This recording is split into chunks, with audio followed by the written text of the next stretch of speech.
أعوذ بالله من الشيطان الرجيم بسم الله الرحمن الرحيم الحمد لله الذي لا يبلغه مدحته القائلون ولا يحصي نعماءه العادون ولا يؤدي حقه المجتهدون الذي لا يدركه بعد الهمم ولا يناله غوص الفطن الذي ليس لصفته حد محدود ولا نعت موجود ولا وقت معدود ولا أجل ممدود أما بعد فقد قال الله الحكيم في محكم كتابه الكريم أعوذ بالله من الشيطان الرجيم وقل لعبادي يقولوا التي هي أحسن إن الشيطان ينزغ بينهم إن الشيطان كان للإنسان عدوا مبينا ربكم أعلم بكم إن يشأ يرحمكم أو إن يشأ يعذبكم وما أرسلناك عليهم وكيلا صدق الله العلي العظيم صلوات اللهم صل على محمد وعلى For the love of our beloved, of our Prophet and his beloved progeny, a second loud salawat. For the hastening in the return of our beloved 12th Imam, a third final loud salawat. Inshallah, tonight on the third night of these majalis, we're going to discuss the topic of judging the actions and the characters of others. This is a reality that we deal with as religious individuals. Anytime you speak about a faith that brings about certain standards that the followers of the faith have to abide by, the immediate question that comes up afterwards is how are those individuals who don't abide by those standards going to be judged? And this judgment is something that lies at the very core of our communities. Many times you will find people, they will not attend religious gatherings. They will not come to the masjid.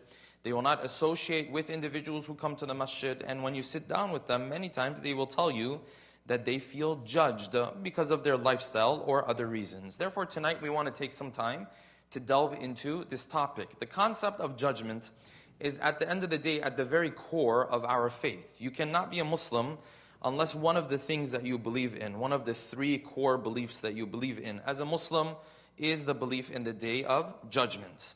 Whether you're Muslim, Christian, or Jewish, this idea is something that belongs in your faith, that there are certain standards that your faith brought to you, and you are given an opportunity to abide by these standards, to live by these standards. Depending on whether you do or you don't, you will be held accountable for your deeds. You are going to be judged for your deeds. And no one has a problem with this concept. Why? Because the one who's doing this judgment, the one who's performing this judgment, is Allah subhanahu wa ta'ala. It's very easy. He has full knowledge of your situation, completely understands your background, knows exactly what your intention was in every situation, and so on and so forth. Therefore, when it comes to Allah subhanahu wa ta'ala, we never say God is judgmental. He is the judge. But we don't call him judgmental. Why? Because he has full knowledge and full wisdom. The problem begins from the second and the moment where the judge is no longer Allah subhanahu wa ta'ala. There are times where one individual and one servant of God wants to judge another servant of Allah subhanahu wa ta'ala. And this is where things start to become a little bit more complex. Things start to become a little bit more complicated. Does this person have permission to judge the actions of another person? Therefore, you will find In many situations, you yourself, myself, many others, might find ourselves in situations where we use a phrase to defend ourselves in these types of situations. And that phrase is, don't judge me. And what you might be communicating when you say this is, listen, maybe I did something good or bad. At the end of the day, you don't understand the circumstances I was in. You don't understand the difficulties I was going through. Therefore, you tell the person in front of you, you do not have the right to judge who I am based on one or two mistakes that I made, for example. Therefore, this is where the concept of judgment comes into the picture. To add to the complexity of the issue, psychologists today speak of the huge implications and the effects of judgment and shame on a person who is already struggling. A person who is already struggling and needs a community around him, when he feels judged by that community, psychologists will tell you the immediate result of this is that he will feel even more isolated from that community. He will feel even more disconnected from that community, regardless of whether that community is a community in a masjid, or it's a community in his friends, or a community in his relatives. Regardless of what the community is, he will feel isolated. When he feels more isolated, whatever it was that he was struggling with becomes even more difficult for him to cope with. If he's lost a loved one, it's more difficult for him to cope with this difficulty.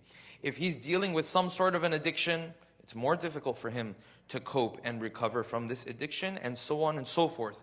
And hence you find this issue has far-reaching implications for our communities today, because with many from the younger generation, when you speak to them and you ask them, why is it that you are not so serious about attending religious gatherings in religious environments, the masjid, Husayniyas, Islamic centers, so on and so forth, one of the reasons that they will point to is that I tried, except when I went there, I felt judged.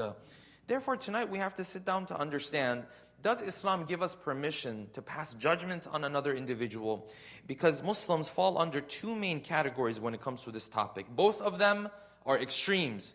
And unless we understand what Islam's perspective is on this issue, we'll fall into one of these two extremes. The first extreme, which I would argue maybe in our communities across North America, we have more of this type than the other one. But either way, they're both wrong. The first type is the type that, God forbid, you make one mistake in front of him, yes? Even God will forgive you, but he won't forgive you. He will always remember that time where you made this mistake. Now, does he make mistakes himself? Sure, but he doesn't remember those. He remembers the ones that you made. So this is the person, extremely judgmental, smallest mistake you made in front of him, never forgives you. Yes, this is one extreme. Then you have another extreme that's also becoming a response to this extreme. And that is a response where this person says, listen, I don't want to judge anybody. I don't want to judge any actions. So now, if Dajjal himself came down with one eye, and on his forehead it's tattooed or written or whatever the hadith tell us, yes, that it says kafir on his forehead, still this person will sit there and say, listen, we don't want to be judgmental. Maybe he's a good person. What do we know? These are two extremes that you have. So now you tell this person you should pray. If you don't pray, that is a bad thing. He says, don't be judgmental. You tell this person you should observe dress code, Islamic dress code. If you don't do it, that action is not a good action. They'll tell you, listen, don't be judgmental, and so on and so forth. Where does Islam exactly draw the line? And where has Islam given us permission to pass judgment? And where has Islam not given us permission to pass judgment? In order to delve into this topic, we'll pose, inshallah, the following questions. Number one, when someone turns to you and says, don't judge me, you don't have permission to judge me, what are the different interpretations that can be made of this sentence? Because depending on how you understand this, Islam might completely agree with that person, or Islam might completely disagree with that person. Number two, where does Quran and Hadith make reference to the idea of judging others? And do we have permission to judge others based on their actions, or judge others based on their character or not? Number three, are we allowed to scorn and scold people, speak harshly to people, because of them doing something that was problematic, a mistake that they committed or not?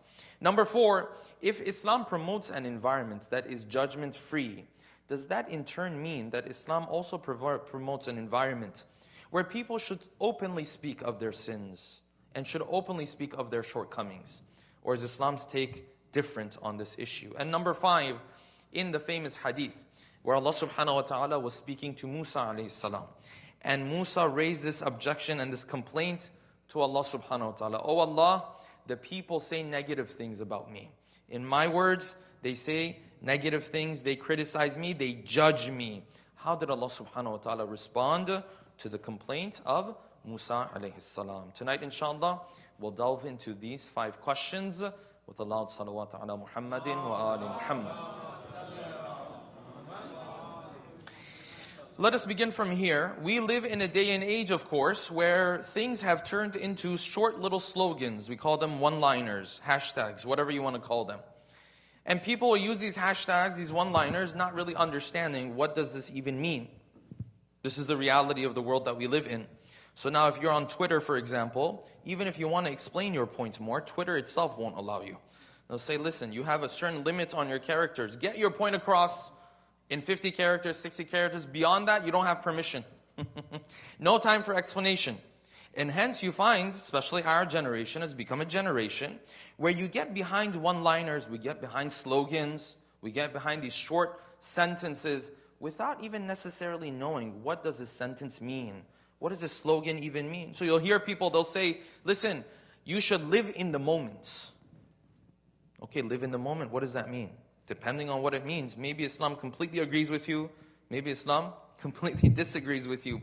Live in the moment means don't worry about the future, don't plan for the future. Islam doesn't agree with that. Live in the moment means don't let the worries of the future ruin your moments right now. Yes, Islam would agree with that. Depending on how you interpret this one sentence, Islam might agree or disagree with you. You'll hear people, they'll say, listen, you should never change. You should always stay true to yourself. Okay, stay true to myself. What does that mean? That means if before I was married, I used to come home, take off my socks and just throw it anywhere. Now I got married. I should just stay true to myself, yes? I should come home, continue to take the socks off and throw it wherever I want to throw it. Yes? This is recipe for disaster, yes? Does this what the sentence means? Well, Islam disagrees with this. Actually, you have to change a lot. But then maybe it's talking about your more foundational principles and values where Islam would completely agree with you. Depending on what you mean, Islam might be on your side or might completely be against you. Similarly, when someone says, don't judge me, that is the case. It depends what we mean when we say, don't judge me. There are 3 main meanings that we want to dissect in tonight's talk. First of those is this. When someone says, don't judge me, sometimes what they mean is, listen, if I pray or I don't pray, fast or don't fast, observe dress code or not, eat halal only or not, either way, you don't have permission to pass a moral judgment on my action. You can't say praying is good or not. You can't say fasting is good or not. You can't look at me who's not fasting, not for any valid excuse, for no reason at all, yes? And say what you're doing is wrong. You don't have that permission. You have no permission to pass any moral judgment on what I do. This is the first meaning. We have to see if Islam agrees with this or not. Sometimes, no. This person says, listen, you can pass judgment on my deed, on my action. No problem. You don't have permission to pass judgment on my character. Yani, yes, you can say, I didn't pray, that wasn't a good thing. You can say, I'm not observing dress code, that is not a good thing. But you cannot take that and based on that define my whole character. Therefore, you can't sit there and say, because you made this mistake, you're definitely not going to make it into heaven.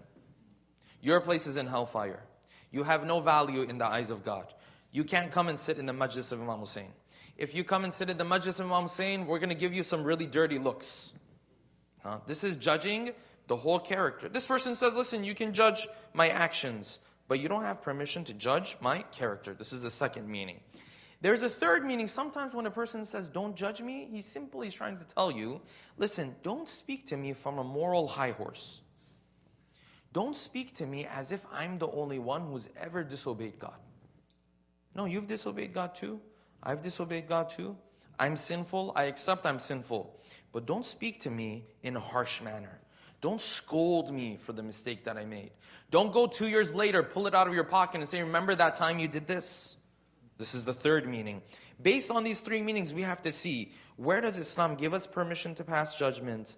And where does Islam tell us that we cannot pass judgment at all? We'll get into that. A loud salawat, please.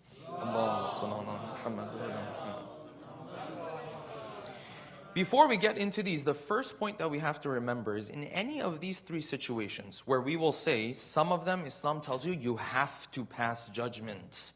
The important thing to remember is this: you as a servant of God technically are never the one passing judgment. When we say you can pass judgment, that means Allah subhanahu wa ta'ala has already passed judgment on this issue. Is that clear?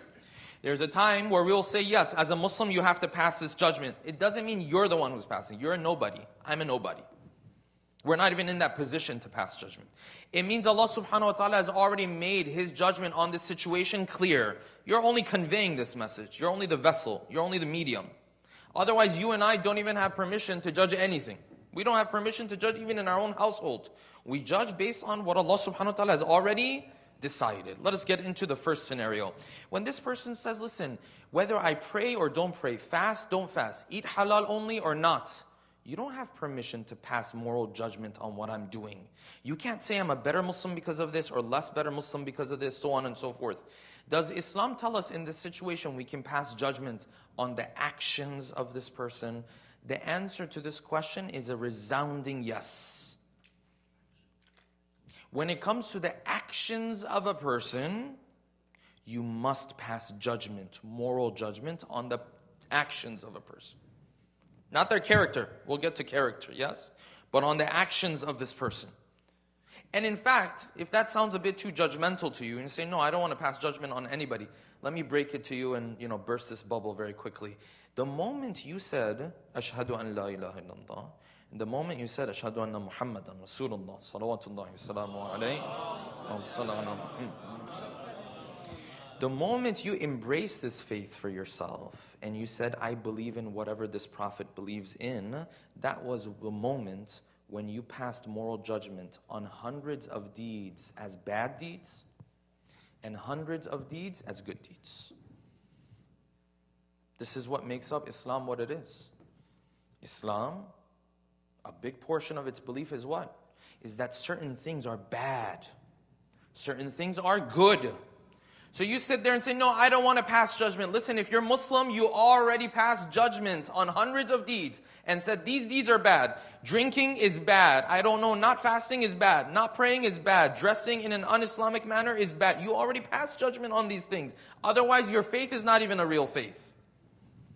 And on hundreds of deeds, you already passed judgment that they are moral and important.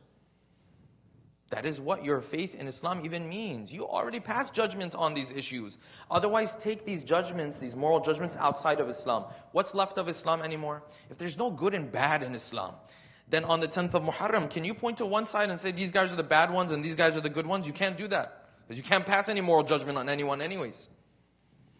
Islam is a set of moral judgments. The moment you embrace this faith was the moment where you pass judgment on thousands of deeds.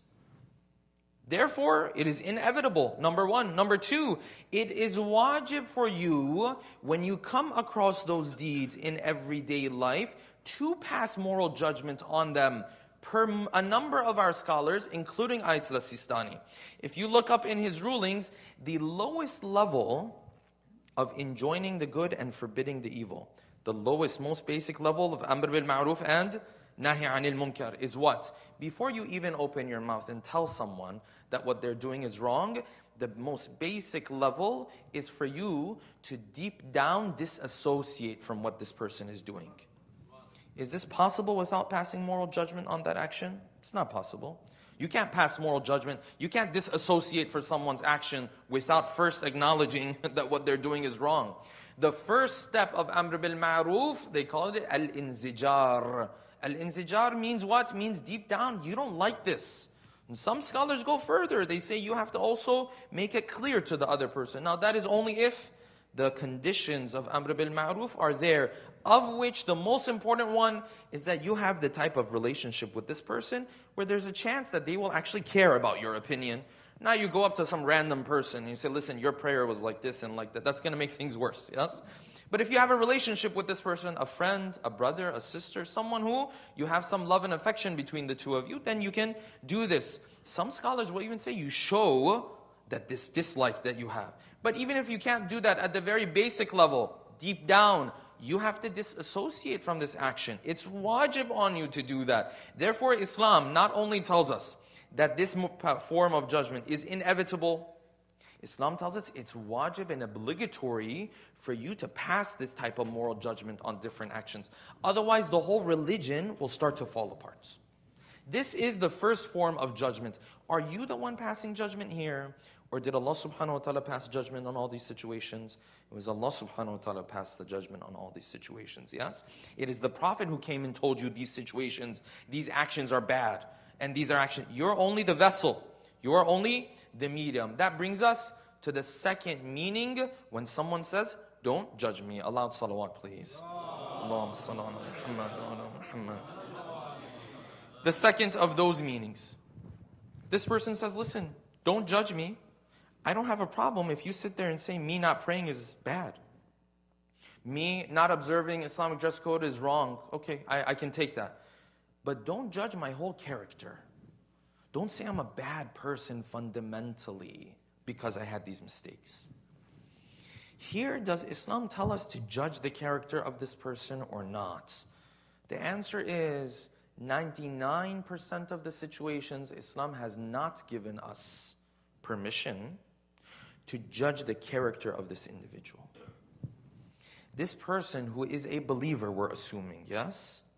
Allah subhanahu wa ta'ala has said, the moment faith and iman entered into his heart, he himself is a good person. Fundamentally, good person. Can he get himself involved in certain wrong deeds? Absolutely.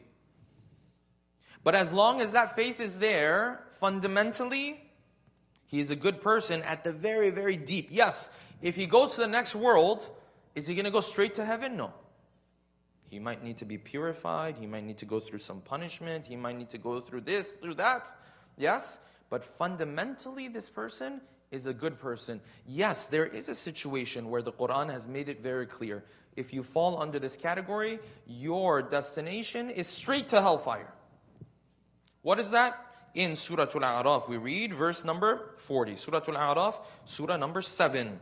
Yes, in Surah Al-A'raf, Surah number 7, verse number 40. Allah subhanahu wa ta'ala uses an analogy that, by the way, you find in the Bible as well. Meaning this was an analogy that even in other cultures was present. What does God say? God says, listen, there's one group of my servants, you can judge the character of this person. Who are these individuals? He says, the ones who truth is presented to them. The faith is presented to them. And they knowingly reject it. And this person is kafir, but not kafir like your average neighbor. Kafir meaning he knew the truth and he turned away from it. So the Quran says, إِنَّ الَّذِينَ كَذَّبُوا بِآيَاتِنَا. Those who rejected our signs. وَاسْتَكْبَرُوا عَنْهَا. And they used arrogance in the process. What does this mean? This means this person knew the truth and he decided not to follow. Yes? إِنَّ الَّذِينَ كَذَّبُوا بِآيَاتِنَا وَاسْتَكْبَرُوا عَنْهَا.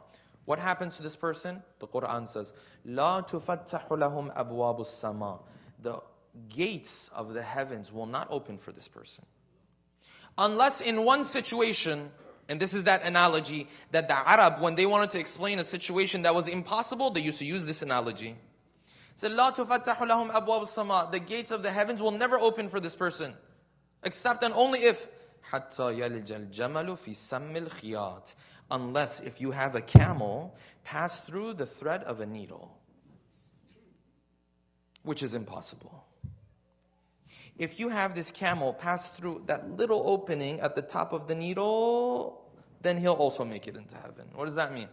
That means this is absolutely impossible. The eye of the needle, if the camel can get through it, he can also get to heaven.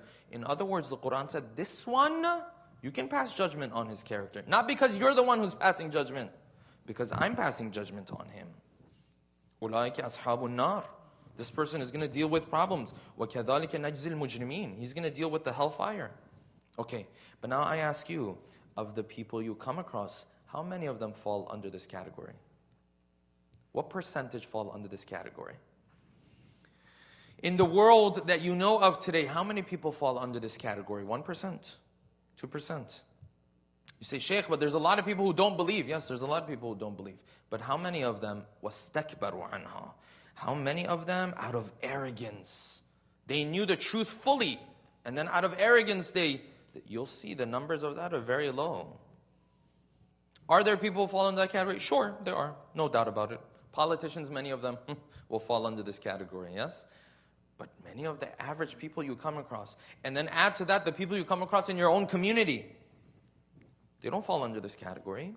And hence you find a beautiful narration from the companion, a companion who's narrating from Al-Imam Musa al-Kadhim, salawatullahi wassalamu alayhi. Where he came to the Imam, he said, Ya Ibn Rasulullah, Ya Abul Hasan, which was the kunya, of course, of the 7th Imam. Ya Abul Hasan, one of your friends I know, he's a person who believes in you. He has faith of La ilaha illallah in his heart. He has faith of the prophethood in his heart. He even has wilaya in his heart. I mean, what else are you asking for? He said, well, what's the problem? He said, the problem is, رَجُلٌ مِّن مَوَالِكُمْ يَكُونُ عَارِفًا. Arifan, in the narrations, when they say, this person knows about your affairs, it means he has accepted wilaya. Yes? يَكُونُ عَارِفًا. He believes in everything that he has to believe in. Except what's the problem? يَشْرَبُ الْخَمْرِ. He drinks wine. And he engages in sins. وَيَرْتَكِبُ الْمُوبِقَ مِنَ الذَّنْبِ. He commits major sins. أَتَبَرَّأُ مِنْ. Should I completely disassociate from him? Should I say he's terrible, bad, all of this kind of stuff? Should I dismiss him altogether? Look at what the 7th Imam said. The 7th Imam responded to him. He said, فَقَالْ تَبَرَّأُ مِنْ فِعْلِهِ وَلَا تَتَبَرَّأُ مِنْهِ. He said, you should dismiss his actions in the strongest manner, but don't dismiss himself fundamentally. You sit there and you say what you're doing is a very bad thing. But don't sit there and dismiss his character and his whole existence altogether. You'll never make it into heaven. God doesn't love you. You have no... Why? Because at the end of the day, he's accepted the truth that was presented to him. At the end of the day, he has La ilaha illallah and the other beliefs in his heart. He has some value in the eyes of Allah subhanahu wa ta'ala. The Imam said, تَتَبَرَّأُ مِنْ فِعْلِهِ. You should sit there and say what you're doing is very wrong. I don't want any part of this. But at the end of the day, at your very core, you have some fundamental things that still brings value to you. Yes? And then he continued. He said, you shouldn't hate him, but you should hate his actions. Ah. So you and I, when we come across a person or people who are like this, can we sit there and to completely dismiss them? Oh yeah, this person never going to fix himself. He's dismissed. It's okay, we can move on. No, we don't have this permission to pass this type of judgment. Yes, if he's knowingly denied the truth, sure. But how often do you come across a person like that anyways, to begin with? Allah salawat, please. The third of those meanings, this person says, listen, even if you're going to pass judgment on me, don't speak to me harshly. Don't speak to me as if you're the only person who's never committed a sin. And everyone else are terrible people because they committed sins. Don't speak to me as if you're infallible, you walk on the clouds, mashallah. But I'm the one who disobeyed Allah subhanahu wa ta'ala. Sometimes we have people like this. How dare you? How could you? Oh yeah, shaitan tricked me. Just like that? He says, don't speak to me harshly. Don't speak to me from a moral high horse. That's what he means when he says, don't judge me. Do we have permission to judge people from this angle? Absolutely not. And hence you find a concept in our narrations called ta'yir. Ta'yir means when you scold another believer for a previous mistake that he's had. Quite often it is a mistake that he even understands now was a mistake. But you keep coming to him and beating him down. So the Prophet said, he said, let me tell you something about a person who does ta'yir of another believer. He scolds another believer because of a mistake that he made. He said, man ayyara akhah. Whoever comes and does ta'yir to his brother, meaning another believer, bidhanbin, because of a sin that he committed. Lam yamut hatta ya'maluhu. He won't die unless he'll either commit that sin or something worse than that sin himself. Ta'yir. So this person made this mistake. Who gave you permission to come and speak harshly to them? Who gave you permission to come and speak in a disrespectful way? Who gave you permission to forget about your own sins? No one gave you that permission. And hence the narrations, the Shaykh al-Saduq has narrated this in Al-Khisal, one of the important books of Shaykh al-Saduq, Al-Khisal. He narrates this narration that the Imam told his companion, he said, listen, if you're a true believer, anytime you come across another person, at least, this explanation is from me, at least in your mind you will keep the opportunity and the potential open that maybe he's better than me. The narration says, you will assume he's better than you. I'm bringing it down a level. Yes, forgive me. I'm bringing it down a level. So at the very least, you'll leave that potential open. Maybe he's better than me. So the companion had the same question that all of us have. What if I see this guy's committing sins? So the Imam turned to him and he said, when you see him engaged in sin, this is what you're supposed to be telling yourself. Oh Allah, turn to Allah and say, maybe his negatives are showing right now. And maybe his positive attributes are hidden. While my positive attributes are evident for everyone. And my negative ones are hidden. Who do you know? What do you know? You don't know who this person is. You don't know, sometimes some people in certain levels of faith, they make a lot of mistakes. Then when it really comes down to the moment, they make a big sacrifice. All of a sudden, a person you didn't even expect. Yes, I remember in one community, this sister, she had an issue with kidney. She was looking for a kidney. Blood type was very specific, yes? And so it went from community to community and so on and so forth. At one point, someone had volunteered to pass something. Anonymous.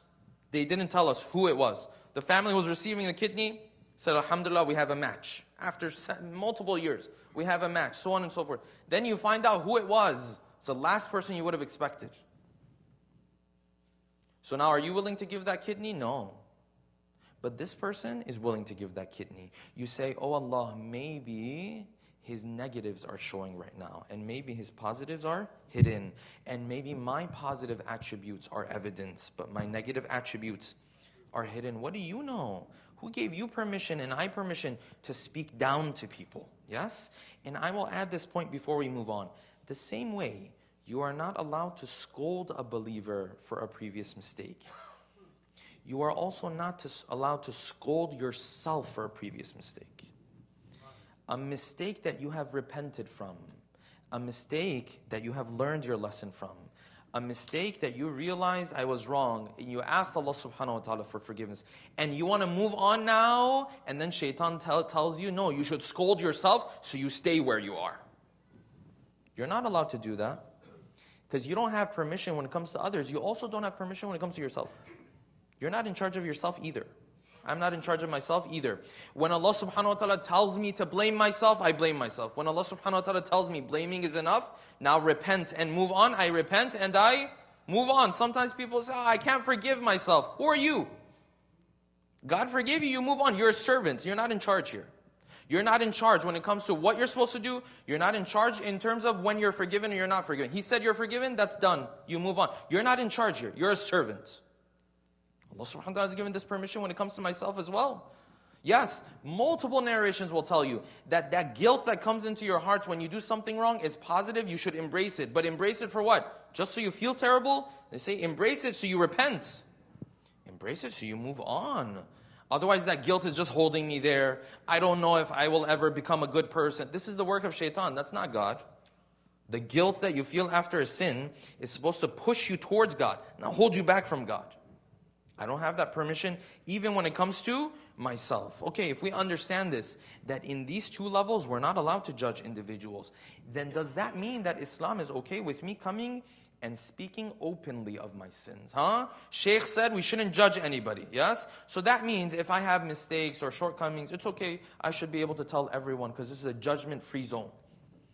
This is a judgment-free community, so I should be able to do whatever. No, Islam also has taught you that when you commit a sin, keep it hidden. You have struggling with certain things? Okay, struggle by yourself. Unless there's someone who can help you with the situation, then you share with them. But just openly and proudly, I struggle with this sin. Yes, the issue of LGBTQ is an issue in our communities, wherever we go. Yes, this is a national issue. It's a worldwide issue at this point, yes?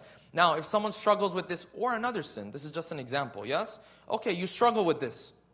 You say it's not in your hands. It's difficult. Okay, other people struggle with other sins. You struggle with this sin. But who told you that you have to come and engage in this sin or celebrate this sin publicly? That one you can control, can't you? And this one, he struggles, for example, with drinking. But he's not going to come and speak of it publicly. And this one, he struggles when it comes to the opposite gender. But he's not going to come and speak of it, yes, openly and public. This part you can control. So Islam told you there shouldn't be judgment. But Islam also told you that when you do the wrong thing, this is between you and Allah subhanahu wa ta'ala. You don't bring it out for everybody. You don't put it in front of everybody's eyes. Yes? And that brings us to the final point of tonight's talk. If I find myself in a situation where I feel judged, I made a mistake in the past, people are not willing to let go. I live a certain type of lifestyle, people dismiss my character altogether. They look at me and they say, oh, this guy is not worth anything. You know, usually you would assume this would only happen for people who aren't so religious. Believe it or not, it happens even with people who are religious, meaning even sometimes people who are religious are also judged. I wear this clothing, I get judged all the time. You know what my judgment is? The judgment I get passed on me? It's not the judgment that maybe some of you guys get passed on you. Maybe someone sees you and says, oh, maybe this person commits this sin or that sin. This is the judgment, yes? So maybe someone sees me and says, oh, this guy is harsh, he's dry. Yes? He's a terrible person to be. He probably has bad akhlaq anyways. Yes, no. Do I not? I don't know. Ask the people we had the course with, yes? But nonetheless, this is the judgment. Every single one of us is going to feel misunderstood at one point or another. You do something for your child thinks that you had other intentions. You do something for your spouse says, why did you do this? You should have done the other thing. We all feel judged at one point or another. This is why Musa spoke to Allah subhanahu wa ta'ala and told this complaint to Allah subhanahu wa ta'ala. Yes? According to the narration narrated in Biharul Anwar. And of course, Biharul Anwar is not a first-hand source. But because this is a concept that we believe in regardless, that is why I'm quoting Biharul Anwar. He spoke to Allah subhanahu wa ta'ala. He said, Ya Allah, I have a haja, I have a request. So Allah subhanahu wa ta'ala responded to Kalimullah. He said, yes, my servant, my companion, Kalimullah, what is it that you are worried about? What is your complaint? He said, Ya Allah, I did everything for this people. I brought guidance for them. I went through the trouble that I went through. But they still criticize me. They still say bad things about me. When I'm not around, they still backbite. They still do this. They still do that. Oh Allah, do something so that these people will no longer say these bad things about me. Hurtful things about me. All of us, at one point or another, there's going to be other people who will say hurtful things. Sometimes people you didn't even respect, didn't even expect. Yes? Sometimes relatives, friends. This is life. He said, Ya Allah, do something so that these people only say good things about me. They don't ever say hurtful things about me. And what did Allah subhanahu wa ta'ala respond with? Allah subhanahu wa ta'ala responded with, Musa, I will not do for you what I have not done for myself. I am God, and people still criticize me. I am their creator, and they still speak negatively of me. In my words, I'm God, they still judge me. So if He doesn't answer your dua, what do? You judge Allah subhanahu wa ta'ala, yes? You say, you see, He never cared about me. See, I asked him, he's probably not even listening. He probably doesn't even care. This is what we do. We judge Allah subhanahu wa ta'ala, yes? Because the wording of judgment is not in the narration. I'm paraphrasing, yes? He said, I am Allah subhanahu wa ta'ala. And people, they criticize me. They speak negatively. He said, Musa, would you like to walk in my footsteps?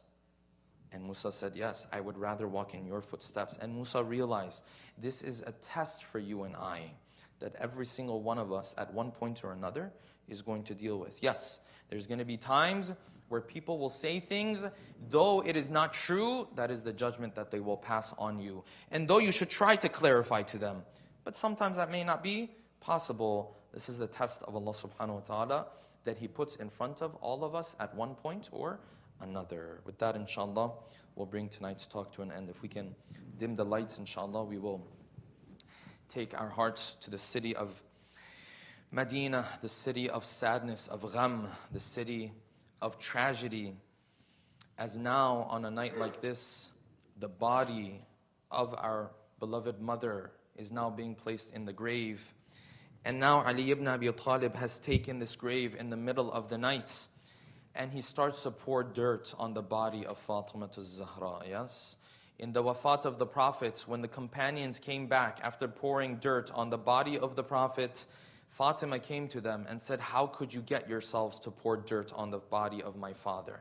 And that was when there were multiple companions with Ali ibn Abi Talib. Now here is Ali in the middle of the night, the one means of support that he had, the one person that he relied on all of this time, the person he used to come home to, and Fatima used to resolve all of his worry and all of his gham and all of his tragedy every day.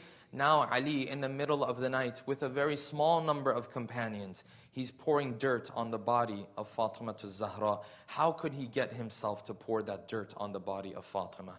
How much pain did Ali ibn Abi Talib go through on a night like this? You know how much pain he went through? His pain is clear when finally he was done with putting Fatima in the grave and preparing the grave. Then he turned towards the haram of the Prophet. He turned towards the grave of the Prophet, and then he started to pour out his pain and agony to no one but the Prophet himself. Why? Because Fatima was the amana of the Prophet. Because Fatima was that trust that the Prophet had given to Ali ibn Abi Talib to take care of. But Ali knows that he wasn't able to take care of her. Maybe the way he could have, maybe the way he should have. Not everything was in the hands of Ali in these 2 months or so after the Prophet passed away. The narration says after he was done fixing the grave, he turned towards the shrine of the Prophet, towards the grave of the Prophet. He said, Assalamu alayka ya Rasulallah. My salam goes to you, Ya Rasulallah. Anni, on my behalf. وَعَنْ إِبْنَتِكَ النَّازِلَةِ فِي جَوَارِكَ, and from behalf of that daughter of yours who is joining you momentarily. Now Fatima is joining the Prophet, and he continued with these painful lines in the middle of the night. Maybe there's no one else with Ali ibn Abi Talib in these moments. He continued with these painful lines. He said, Ya Rasulullah, فَلَقَدْ اسْتُرْجِعَتِ الْوَدِيعَ. I've come to bring back the amana that you gave me a number of months ago.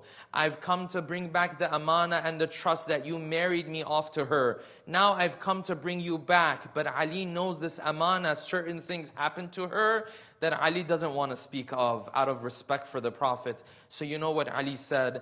Ali said, Ya Rasulullah, when you see your daughter, فَأَحْفِهَا السُّؤَالِ, go ahead and ask her what the ummah did to her. Go ahead and ask her of the masa'ib that came upon us and came upon her. Go ahead and ask her of the tragedy that took place for Fatima. فَأَحْفِهَا السُّؤَالِ وَاسْتَخْبِرْهَا الْحَالِ. Ask her how things went. Ask her the pain and the sorrow that Fatima went through. And then Ali continues in the middle of the night. He said, أَمَّا حُزْنِي فَسَرْمَدٌ. My sadness from now on, it will continue. It's not one night or 2 nights. Sometimes when you lose a relative, sometimes after a couple of years, a couple of nights, a couple of months, you can settle down eventually. Ali says, فَأَمَّا حُزْنِي فَسَرْمَدٌ. My sadness on losing Fatima is never going to end. I'm never going to forget these moments. وَأَمَّا لَيْلِي فَمُسَهَّدٌ. He said, this sadness is going to keep me up at night. I'm going to have a lot of sleepless nights because Fatima is no longer there anymore. Fatima is the one that Ali used to come home to. Fatima is the one who used to take care of all of his worries. Fatima is the one who was his only means of support when everyone turned away from Ali. And now even that backbone of support of Ali is taken away from him. They say days later, months later, Ali used to recite poetry for Fatima, the one and only person that he used to rely on. And he used to say this one line that is painful. He used to say, Mali, what's up with me? What's going on with me? I come and I stand at the grave of Fatima and I call her name, but Fatima doesn't respond to me anymore. In this world, anytime I called Fatima, Fatima was there to respond to me. He said, Mali ara nafsi. Why do I see myself? Ala al-quburi musallima. I come to the grave of Fatima. I give salam to her. But why is it that my Habib and my beloved doesn't respond to my salam? And the poetry continues, and Ali says, you know why? Because there were those who took Fatima away from me.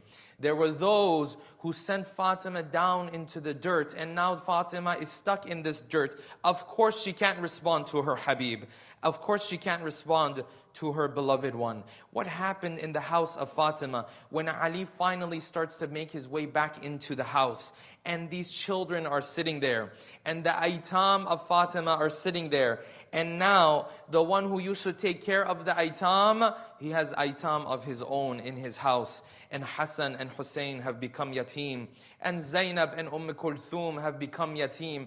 Imagine the cold atmosphere in the house of Fatima when this mother, the very column of this household, is no longer amongst these children. What happened to the household of Ali on nights like this? Ala la'natullah ala al-qawmi al-zalimin wa say'alamu alladhina zalamu ayya munqalabin yanqalibun. We ask Allah subhanahu wa ta'ala that all of those who are ill and ailing, that Allah subhanahu wa ta'ala grants them health and afiyah, inshaAllah. We ask Allah subhanahu wa ta'ala that all of those who are going through difficulty and pain, that Allah subhanahu wa ta'ala grants them the solution to their difficulties, inshaAllah. We ask Allah subhanahu wa ta'ala that all of those who work for the cause of Islam, all of those who have true, pure intentions to serve the cause of Ahlul Bayt, that He blesses them and their families, inshaAllah. And finally, last but not least, we ask Allah subhanahu wa ta'ala that He hastens the return of our beloved 12th Imam, bin Nabiyyi wa alih, rahimallahu man qara'a surat al-Fatiha, ma'a as-salawati ala Muhammadin wa ali Muhammad.